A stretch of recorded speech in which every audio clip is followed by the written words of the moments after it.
to the entry of Achila Shtiyah, eating and drinking. So, there it writes, Achila Shtiyah yesh mehem shloshah sugim. There's three types of categories of eating and drinking. Mitzvah, ve'eter, ve'isur. Eating for a mitzvah, eating voluntary indulgence, and then there is forbidden consumption. It's a guno, it's a sin. Let's say the food was not kosher, or it was the wrong time to eat. You weren't supposed to eat that time. It was a fast day, whatever it was. A person has the ability, he has to realize, you have the ability to elevate your meals by making them to a meal of a mitzvah, provided that you fulfill the stipulations, the conditions that the sages said.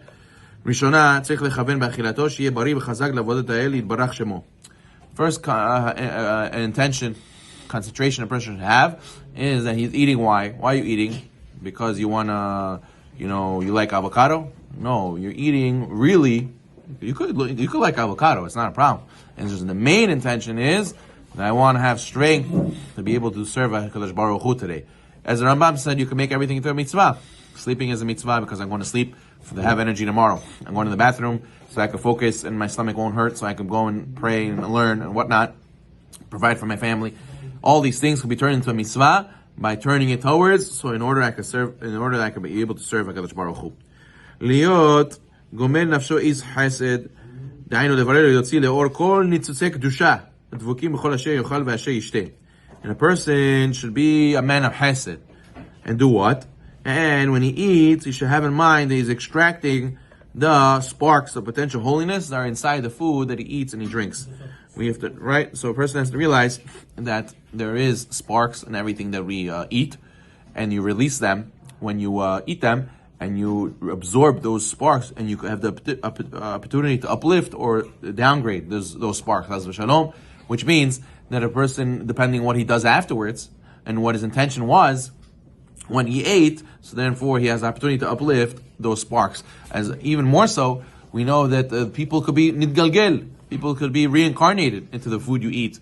As the Gemara Zecholin says, that the chicken waits for Talmid Chacham to eat him in order that he should uplift and make him that he was dedicated for a mitzvah. So therefore you see that a person, when you eat, it's a huge opportunity to go and do a mitzvah as well. As it says, a person should pray for his sustenance before each meal, and this is a great obligation, as it says in the Zohar, in the Sefer Shemot. And he says the person has to know that that's why we say, right? To you, all the eyes turn, and you fulfill and feed everybody. You open your hand, and you fulfill all those who need. You satiate all those who need and want. So you see that a person should pray and realize the parnasah and the food came from HaKadosh Baruch Hu, and you should pray that you should always be able to have parnasah, and that a person should do this before he eats. And then, this all will help infuse a person with his mundane act of eating for the intention, for the sake of heaven. As we have so many times, the Rasul ask, do you bless to eat, or do you eat to bless? He quotes from the Rashid Chochmah, Shar Kedusha. He says, over there you'll see the proper intentions that you have when you're eating. And he says, he explains over there that if a person has proper intention when he eats, it will be equal to standing to the offerings brought in the Beit HaMikdash. So a person has to know that there's a huge opportunity, and you could Chas v'Shalom miss it just by focusing on Borei Pri Yeshkam, Chas v'Shalom, just focusing on your stomach. And we're so fortunate that the angels don't even have this ability to uplift the mundane. They're in Shamayim, they're in heaven, they have no desires. And we have the ability to go and take the mundane, this world, and uplift it. In the other religions, they say you have to be abstinent, you have to separate from this world, you have to leave this world, you have to sort of don't eat, be in a mountain somewhere, meditate, you're not allowed to get married, you can't indulge in this world. And the Judaism, the beauty is that no, you take this world and you uplift it. You take everything, you make it part of mitzvah, take the mundane and make it holy. So therefore, we're so blessed, we're zocheh, that we're on a higher level than the angels, the Gemara says. That the fact that we're able to be in this world and overcome our desires and uplift it. And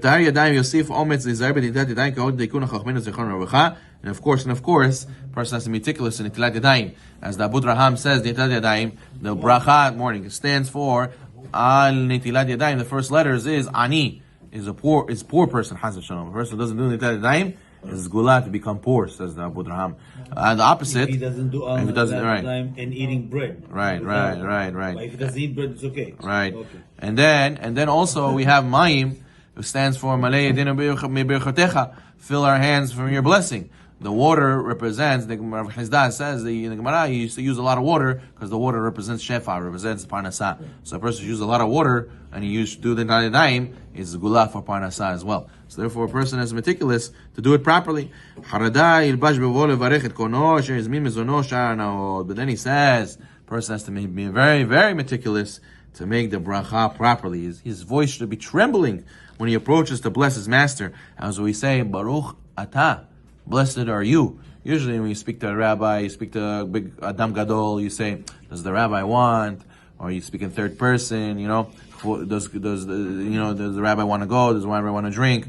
But when it comes to a blessing, we're directing Ata, you. Blessed are you, Hashem. We're talking in the first person to HaKadosh Baruch Hu. Person has to be, it says the Pele Yoetz, trembling that he's talking to HaKadosh Baruch Hu. Ma me'od tzarich lezayer levarech brachot ki tikunan.